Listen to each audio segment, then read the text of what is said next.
Our service for Mr. Shorser is about to begin. I would ask if you have a cellular device to please turn it to the off position. Officiating our service today will be Cantor Stuart Figa, Rabbi Victor Merrilman, Rabbi Emeritus of the Synagogue, and Rabbi Adir Glick, West Suburban Har Zion. Thank you.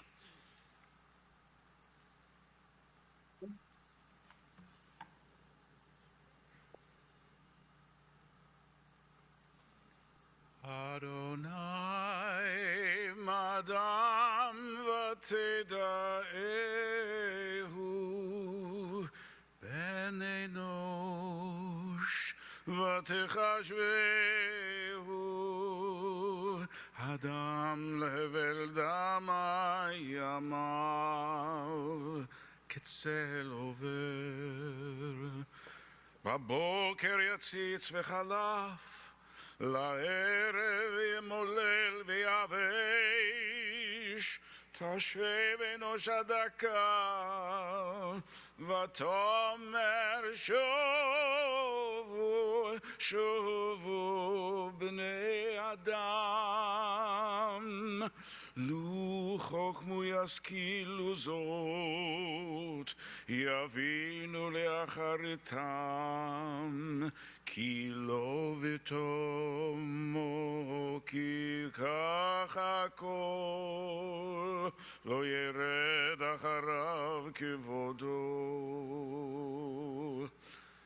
שמרתם ורי ישר כי אחרית לי שלום פודה אדוני נפש הווה ידיו ולא ישמו כל החוסים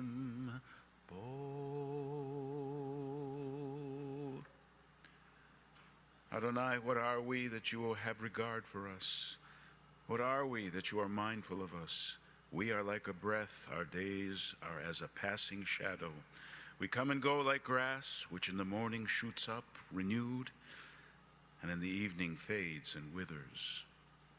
You cause us to revert to dust, saying, "Return, O mortal creatures."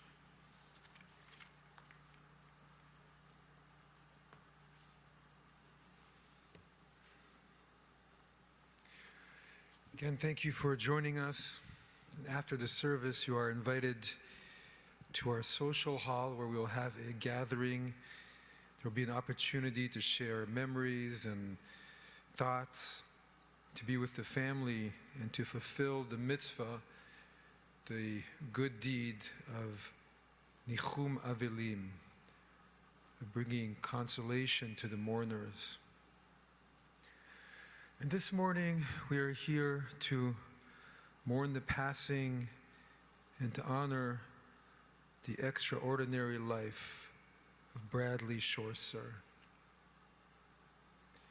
Brad was just a big feeling, open-hearted, caring man who was so warm and friendly and joyful and present with one and funny. A great sense of humor, just full of life. As we all know, he had a degenerative eye disease and he was blind for much of his life. But it never stopped him from being the person who he was or from doing whatever he wanted to do. It did not define him. And one felt that he was always doing and moving and interested. He had so many passions and interests and he felt passionate about so many things, music and culture and politics. And he wanted to share it with others, his family, his friends, his community. Nothing stopped him. He was truly a force of nature. A successful businessman, he was very hardworking and made his career at Sears during their heyday. Perhaps more than anything, he had a very tender heart. He just felt deeply and wanted to bring others in to a life of meaning and joy. A devoted husband to Ellen, a loving father to Isaac, brother of Joanne and Stephen Shorser, Gentile, cherished uncle, brother-in-law. It was just a few days ago that we were here in this room for his brother-in-law's, Howard Einhorn's, funeral. They were neighbors in the hospital. A loyal friend and a very important member of this congregation. He organized and himself curated a series of folk music concerts that were our main cultural event for a whole number of years. And he was a regular at Shabbat services. We all remember his gregarious, welcome and loving nature, and praying with his Braille Siddur, and coming with, over the years, different seeing dogs, and Leo, who's here with us today in the later years. We begin our service with biblical readings and texts connecting Bradley to the tradition and people that were so dear to him. From the book of Job, Talmid Chacham imet mi mevilanu tmurato.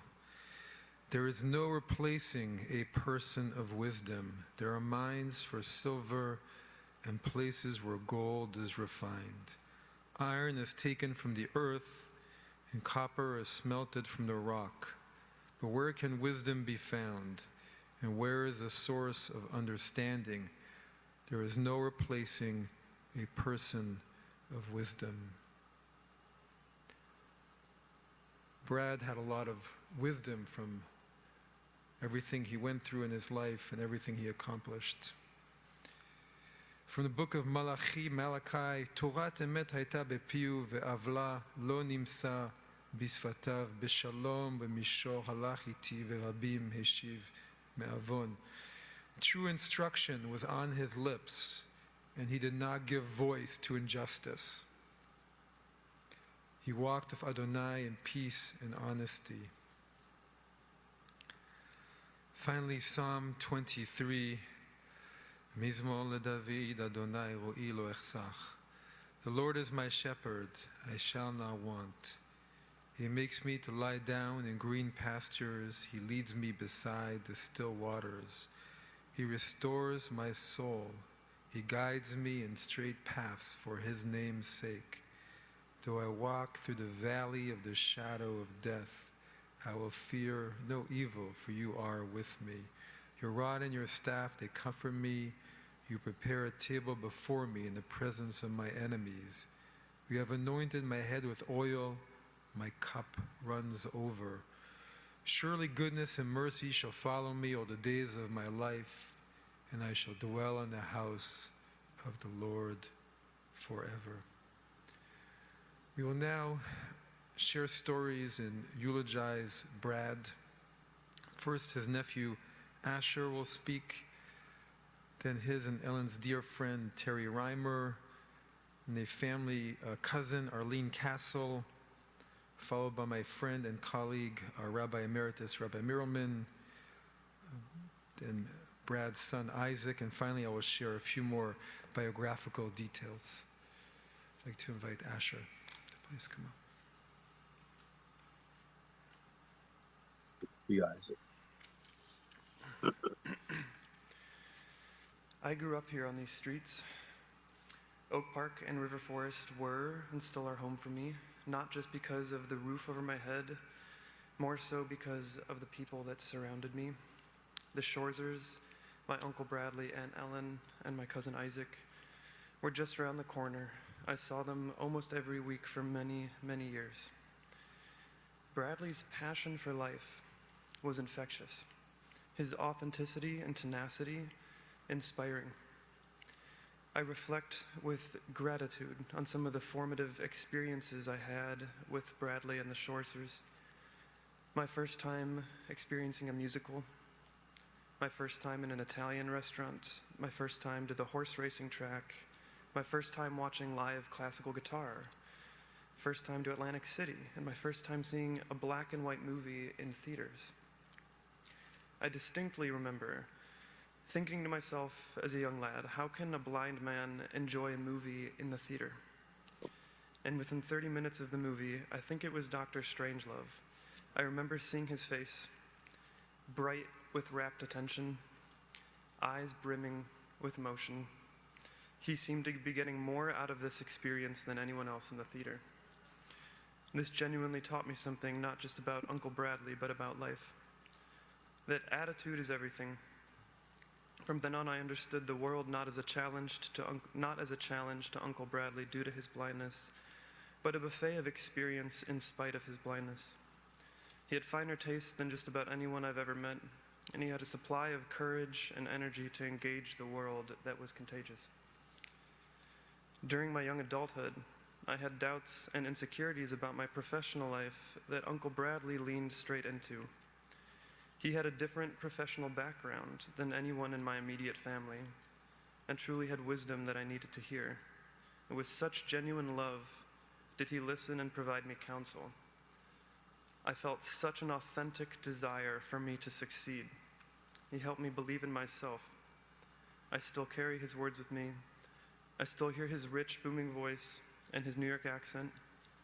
He will always be close to my heart.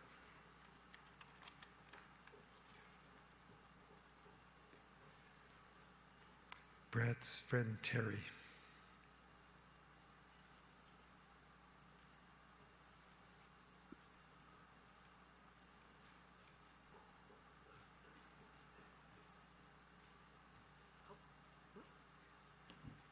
Like this? Okay. Hopefully this won't fall and clatter. Bradley and Ellen and Frank and I have been friends for a very long time. Now, Ellen and I knew each other as kids in Skokie, but after junior high, we sort of drifted apart. And where did we all meet again? Here, the high holidays. I recognized Ellen and I said to Frank, see that lady over there? That's Ellen Einhorn. And before I could even say anything, Frank is up and running over there and says, "Are you Ellen Einhorn? My wife is Terry Reimer." And that's when we met Bradley. That was the beginning of a long and wonderful friendship. Bradley was a very impressive man. He was very resilient and a type A, but it served him well, especially with his retinitis pigmentosa that eventually left him blind, as you all know. He learned Braille and Braille in Hebrew. Okay. It's hard enough to learn Hebrew, but Braille in Hebrew? Okay. He worked his way up to an executive position at Sears, and Bradley knew everything about importing. He was scrupulously honest and would not tolerate any nonsense about cutting corners or this or that. He was just so honest. He was resilient in the way his first wife died, and then he was lucky. He met Ellen, my bias, and they adopted Isaac, which was the best thing to happen to either of them. Isaac was the light of Bradley's life. He wasn't type A when it came to Isaac. He was mush. And the three of them made a beautiful family. He was generous. Bradley always overtipped, always. And he often insisted on paying for everyone's dinner just because. Bradley was brilliant. I called him the human computer. He could figure out a math problem faster than anyone could do it on a calculator. And you know he's brilliant by the way he could learn Hebrew Braille and accomplish everything he accomplished. He went and got a master's degree, blind, while he was working full-time at Sears. He got a master's degree in business at Loyola. The four of us used to go to Door County on vacation every year for a week until COVID. Bradley packed our schedule with music and theater every night. He had more energy than the three of us put together. Plus, he allowed us to play with his seeing eye dogs when they were off leash, not working. He even allowed us to have the dog on our bed. And those dogs were not allowed on anybody's bed, but this was vacation and not his house. He was so nice about it. Bradley would spend his mornings when we were in Door County at his computer studying the stock market, and Frank used to sit with him to learn about stocks and the economy, because Frank and I know nothing about any of this, but we learned. Bradley and Ellen's significant charity is Seeing Eye. They even donated in my name so that there is a puppy, now a big dog I'm sure, named Terry. They included us in their family seders every year, and we got to know the Einhorn clan, such a warm and inclusive group of people. They always made us feel like we were part of the party. We spent many weekends going to movies, concerts, and dinners. Bradley introduced us to the best Italian restaurant, Augustino's, which I'm sure most of you have heard him mention. And we had lively discussions. We did agree to disagree about Ronald Reagan.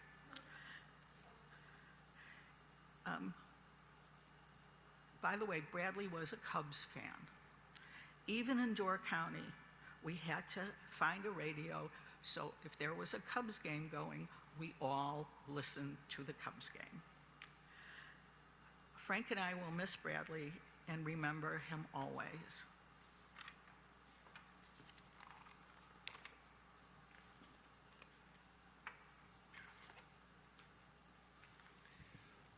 And Cousin Arlene Castle.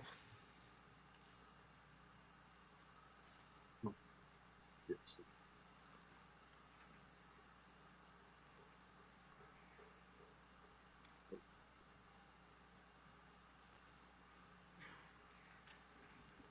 I'm taking this from a Facebook post. Maybe you've already read it. Two's good, three's the charm. I can't believe I'm writing again about the loss of another cousin this week, but sadly I am. Last night we lost Cousin Bradley, who was my cousin Ellen's husband for I think about 35 years. I really have no recollection of how long Brad was in the family, as I cannot recall a time when he was not in my life. In my mind, once we were grown-ups, Bradley was always there. To lose one of these fine relatives is tough enough, but to lose two so closely is beyond horrid. My cousin Howie, who I wrote about earlier this week, and my cousin Brad this week were brother-in-laws. I was lucky enough to be their cousin. Brad was a terrific guy. I loved his East Coast accent and his booming voice. I will miss that so much at family gatherings.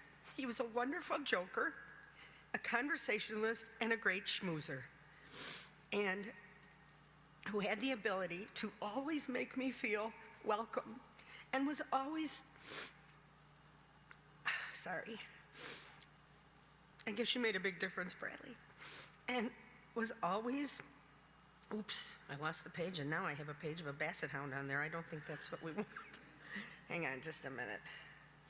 Guess I need some technical help here. Yeah, you don't want to see the picture of the basset hound.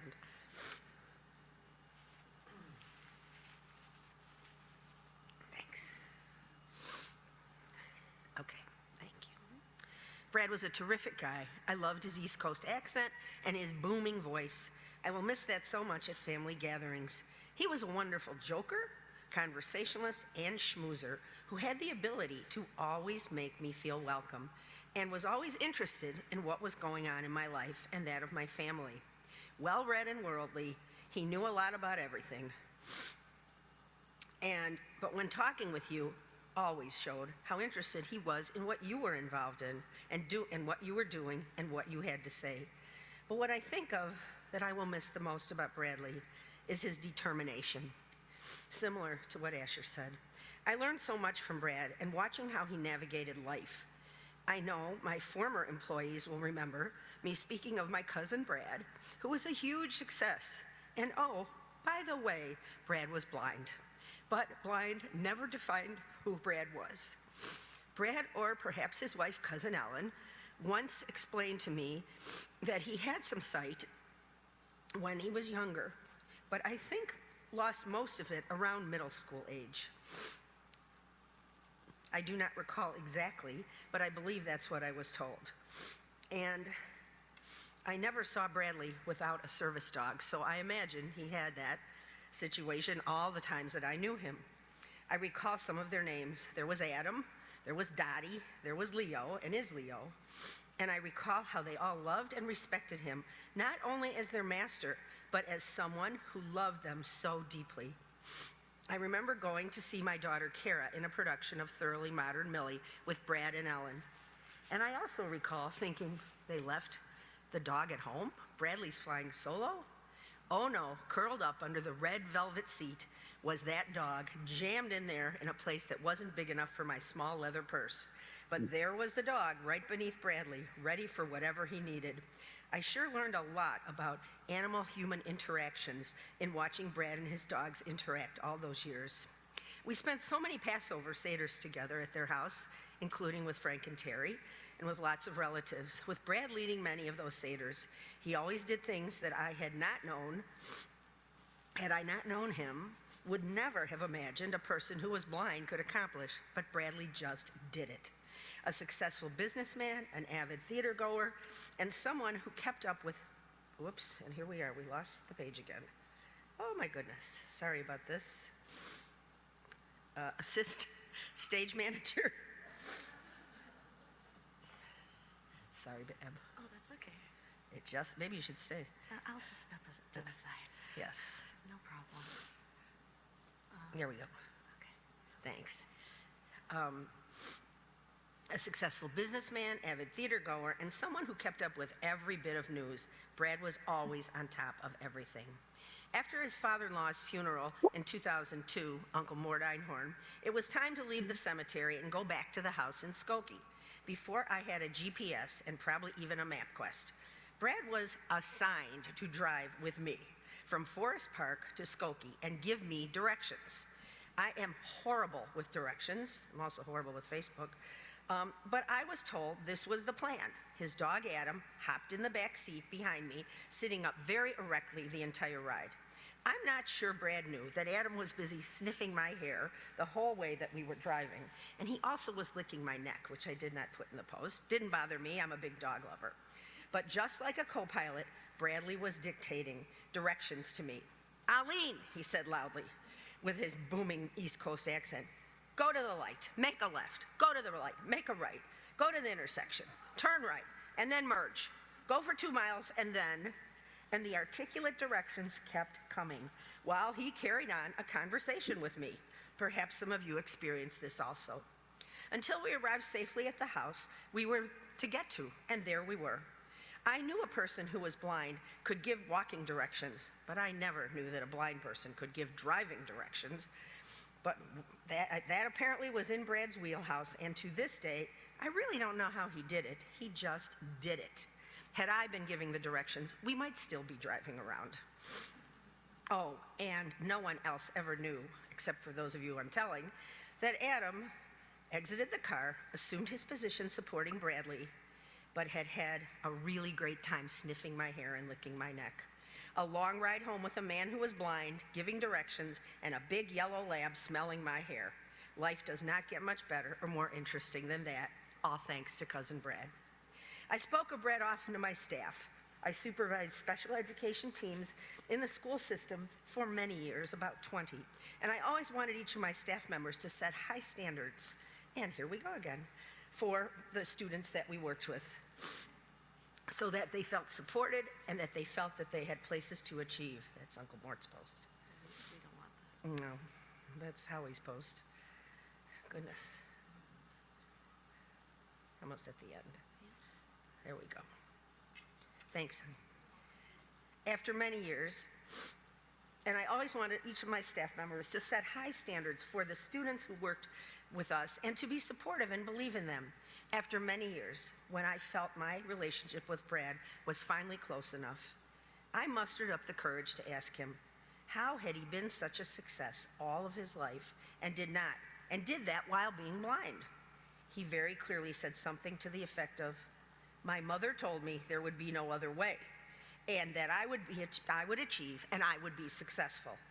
My cousin Brad, a successful and loving dad to his son Isaac, dear husband to my cousin Ellen, dog owner to many lucky service dogs, established businessman, I'm trying not to make this disappear, a known community member, and many other wonderful things. That was cousin Brad.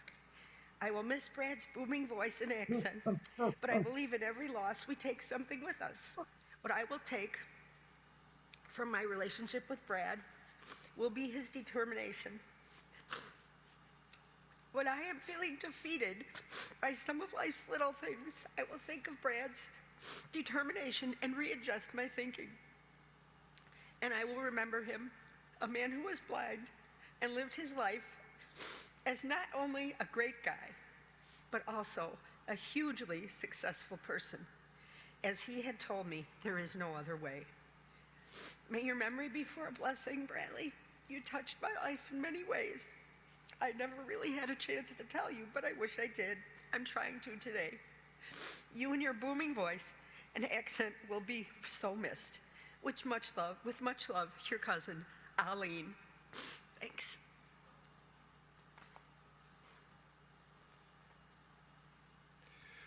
Rabbi Mirelman.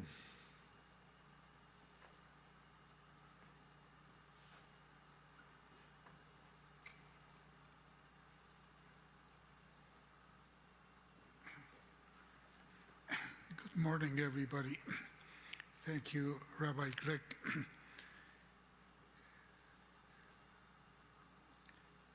We all heard quite a bit about Brad already, and in my mind, this is a perfect example of a multifaceted human being. So many aspects of life: family, business, profession, culture, even political inclinations. Every aspect of life had an impact on his life and vice versa. In my brief remarks, I would like to highlight a couple of aspects. First of all, I used to look at the congregation from this side.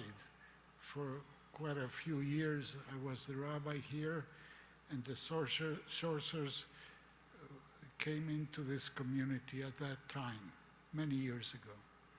So I would see them from here. But for the last 15 years or so, I've been looking from the other side. So my seat usually on Saturdays was 2 rows behind them. And they would come, Ellen and Brad, the dog, sometimes an attendant, and participate in the service. I could see the big book that Brad had, and he would daven, he would pray, both in English and in Hebrew, with his fingers and his heart. So that was an experience for me. Last night, when I called the house to express my condolences, Ellen said, when we talked about Isaac, that is the best thing we did.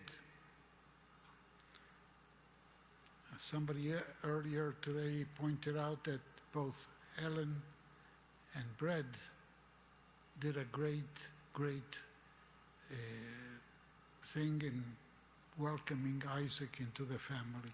but this was put in plural, that we did, both parents. And immediately a verse came to my mind, a verse from Ecclesiastes. Ve'achut meshulash lo bimheira inatek. And the cord that is made out of 3 ropes will not loosen up so fast. And this is a tight family. The 3 members are as one in love, in respect, in honor. I liked Isaac because during his preparation for bar mitzvah and in Hebrew school, he was another Latino like I am. We don't look like it maybe, but there was an affinity there. And it was wonderful during that experience. And now I see him 20 years after, a mature young man with a profession and looking forward to life. But it is that background with Ellen and Brad, his parents, that modeled him and formed him in so many ways. The last thing I want to share is another quote from Ecclesiastes, and that is when he says towards the end of the book that a good name is better than all the perfumes in the world. Tov Shem Mishem and Tov. And this is what Bradley lives as an eternal contribution to the family, to all those who knew him, who loved him, who befriended him. A life well lived, never abandoning himself to pity because of his inabilities in seeing. It was never an impediment. And the advice of his mother was well placed. As they say in Israel, Ein brera, there is no choice. And he took that as a command. And he journeyed through life with splendor, with love. And may you, the family, and especially friends and community, be comforted because of his good name, and let it continue to give us strength.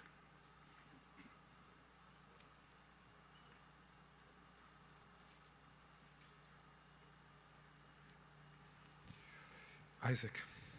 Hey guys, I mean, look at this. I don't remember him. I saw him one time. Wouldn't know him if I saw him. There he is. Oh, it's all right.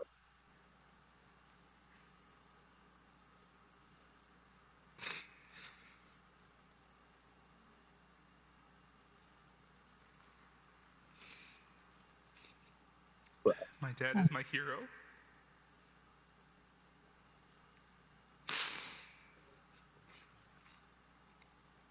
To try to list out every single thing I admire about him and condense it into just a few short sentences seems impossible, but I will do my best. He wanted everyone around him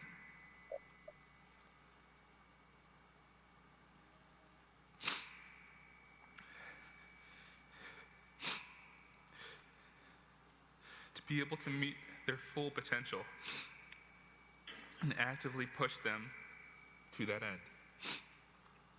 He knew success really had nothing to do with money or status, but rather whether what you do brings you true fulfillment. In that way,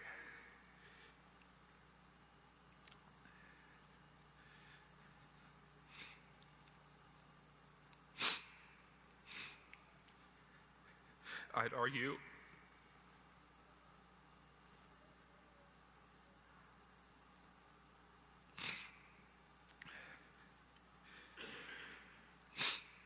dad is among the most successful people to have ever lived. To those who know him, it is evident that he took immense pride in the life that he built for himself, in and out of the workplace. He was fiercely independent, and with that developed a resilience that I'd be forever grateful to have just a small fraction of. We bonded early on through music.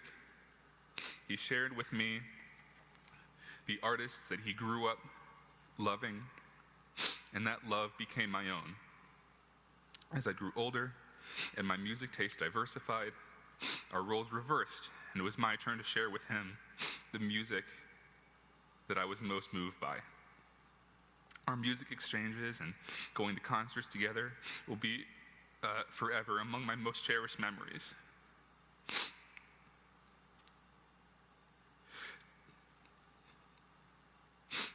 Dad remains the most dependable person I've ever met.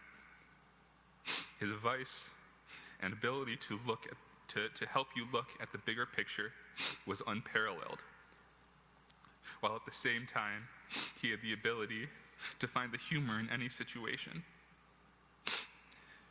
If you spend time with him long enough, you will quickly become familiar with some of his favorite repeat jokes, in particular, regarding his beloved dogs. They were the brains of the operation.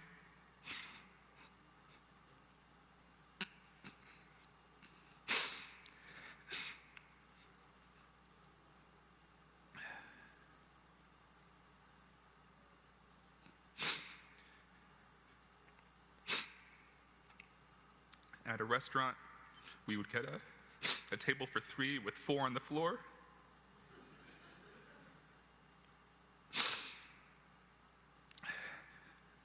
And no, the dog will not be dining tonight.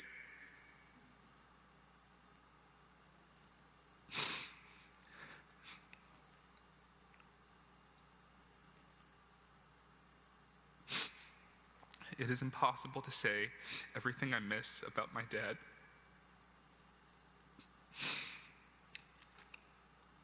So I'll just end with this.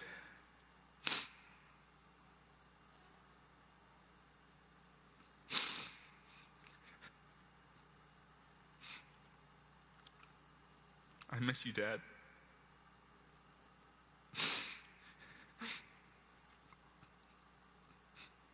I hope you knew how much I love you. You're my hero.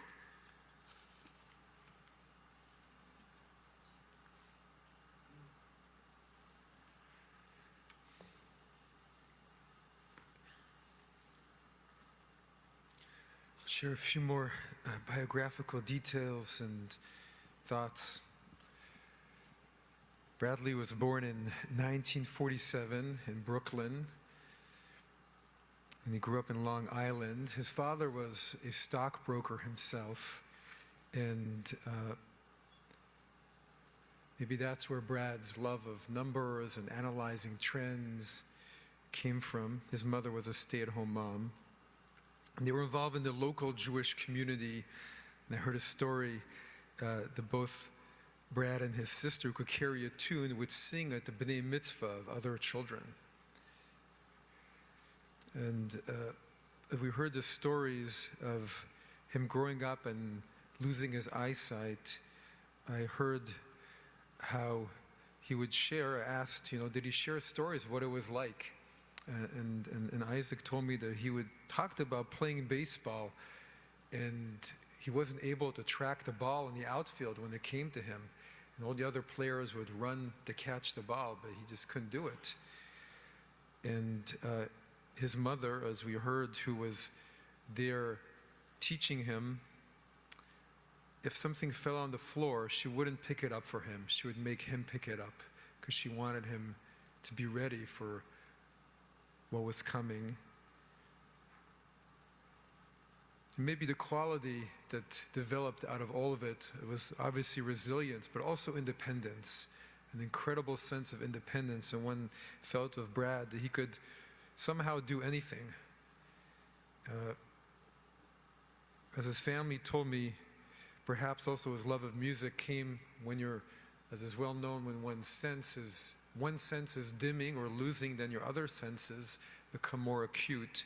But also his father was a lover of music, jazz music in particular, and they would have jazz parties at their home when he was growing up and loved Oscar Peterson. And Brad's loved all kinds of music, including folk music as we knew here at the synagogue, and the music that he grew up with. Jefferson Airplane was his favorite band. And he graduated from Long Island University in business, worked in stockbroking with his father for a while, but then he got that corporate job at Sears, which was a prized job, and first in New York, but then transferred to Chicago, and eventually working in the iconic Sears Tower, and as we heard, being head of Vol Imports, and traveled around the world, to East Asia, Taiwan, Korea, and also in Europe and Italy. And they asked, well, how did he do it with his deteriorating eyesight? I said, well, he went to someone and he went with a cane and he just made it happen. He didn't have his first seeing dog until his early to mid-20s, but then they became a fixture in his life, and he had memorabilia from every dog in the house. Here at synagogue has been mentioned. We always felt we could feel the playful and big-hearted relationships he also had with the dogs throughout all the years. And he got married and lived in downtown Chicago in Streeterville with his first wife, but she had type 1 diabetes and died quite young. It was only a few years later, in his 40s, that he met Ellen, and this is a story, they were both members of Central Synagogue in downtown, a conservative synagogue. And as synagogues do, they're always looking for young people to be on the board, and they tried to get Brad to be involved, and Ellen was already on the board. And she shared with me that they started talking to each other, and they must have been pretty gregarious because someone asked them to keep it down or they'd have to leave. And that was the beginning of their conversation. And they were both music lovers. Basheret, right? He and his first wife had a Tuesday seats at the symphony, and Ellen, just 4 rows away for years, had seats on Tuesday night at the symphony. They were married in '91 at the Purple Hyatt in Lincolnwood.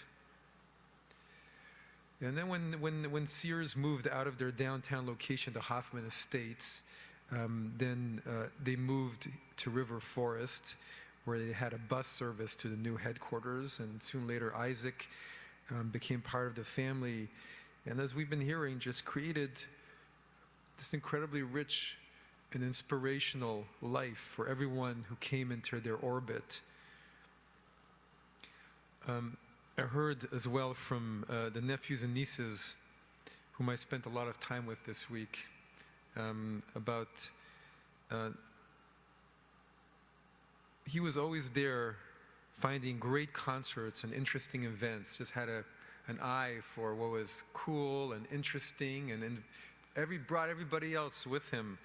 And it was rarely the huge, big superstar concerts. It was small, intimate settings and a new kind of music you'd never discovered before. And how he always had an ear for them, whatever they were going through. And he was a rare adult, Dana said to me. He was a middle schooler who you could really relate to, who was there and heard you and you connect with them. And Aviva shared with me how even later in life, when didn't have as many opportunities to see him, whenever she shared what was going on with her life, she always felt that her joy was his joy. He was always completely part of it.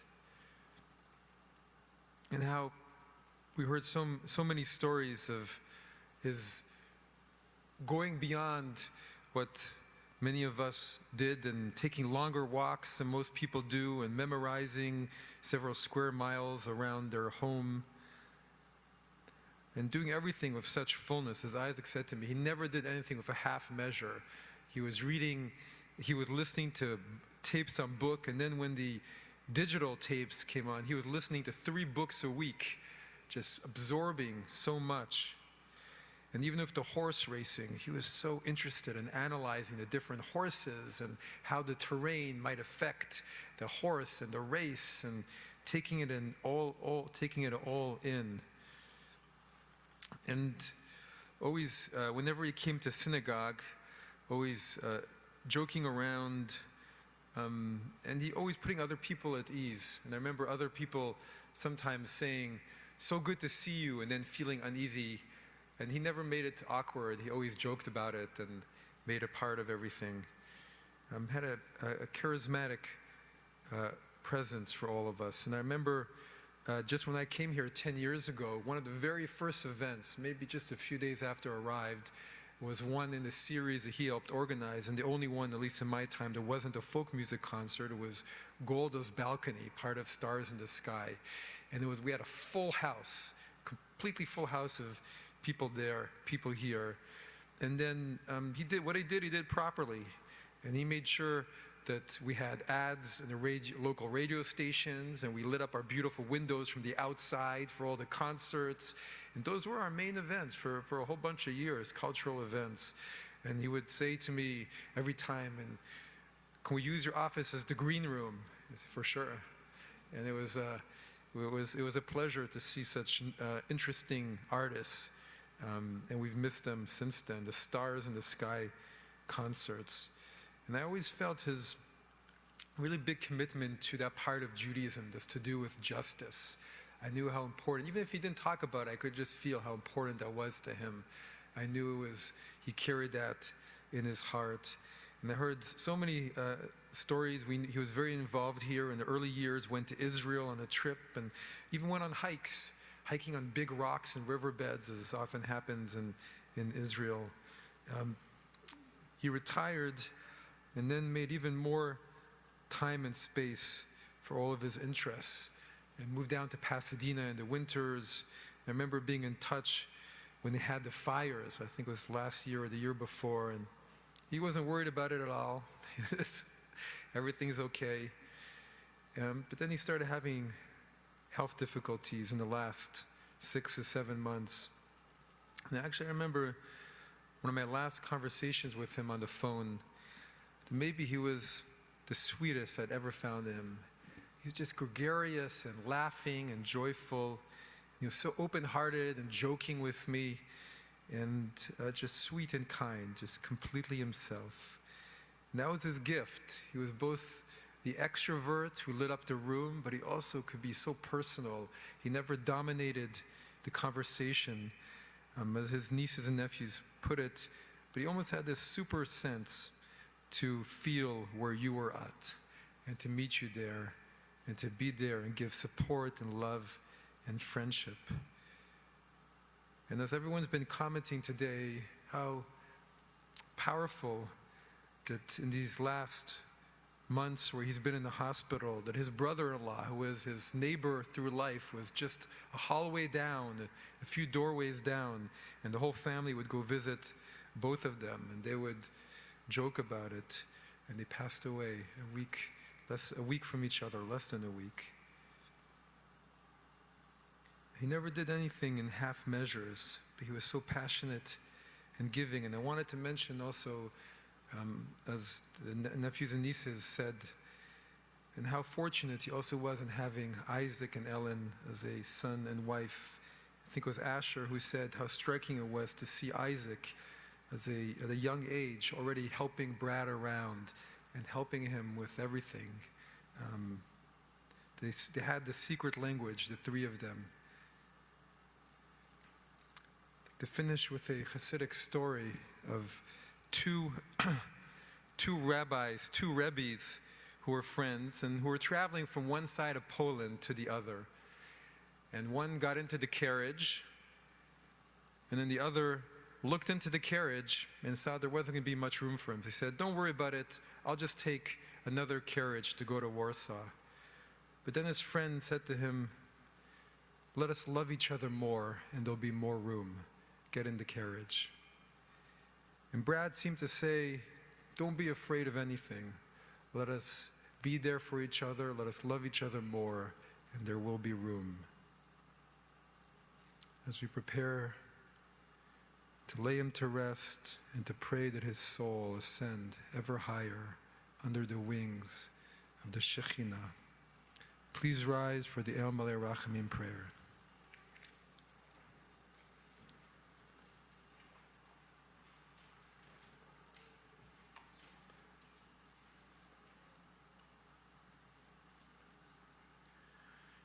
El Malei Rachamim,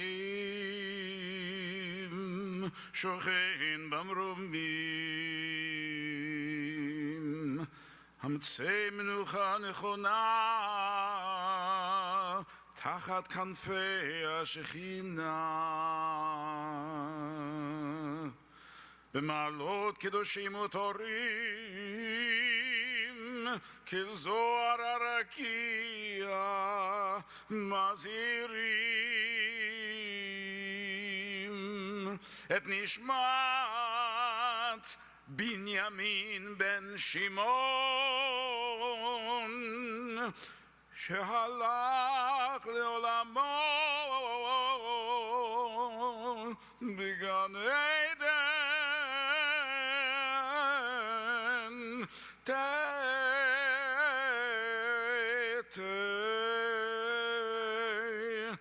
Menuchato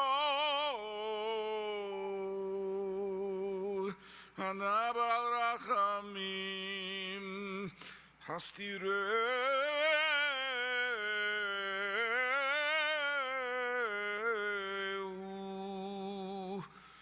Beseter Kinafecha Leolamim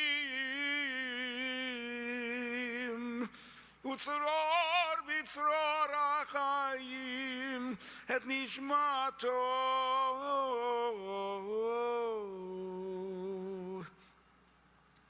Adonai Hu Nachalato Yanuach B'Shalom Al Mishkavo V'nomar Amen.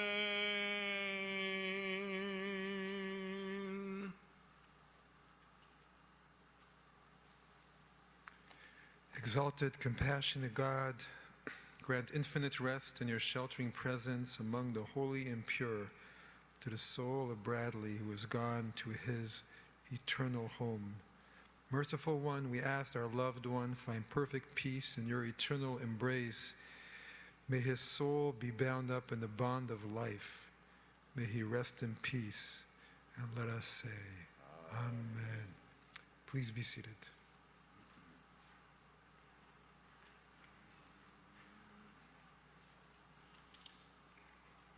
This concludes our service here in the sanctuary.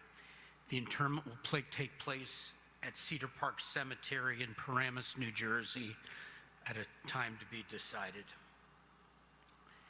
Gathering will take place immediately following the service in the Gottlieb Social Hall, and all are invited. Memorial contributions may be made to the Seeing Eye out of Morristown, New Jersey, or the Chicago Lighthouse in Chicago. That information is available on the accompanying folders that'll be in the room.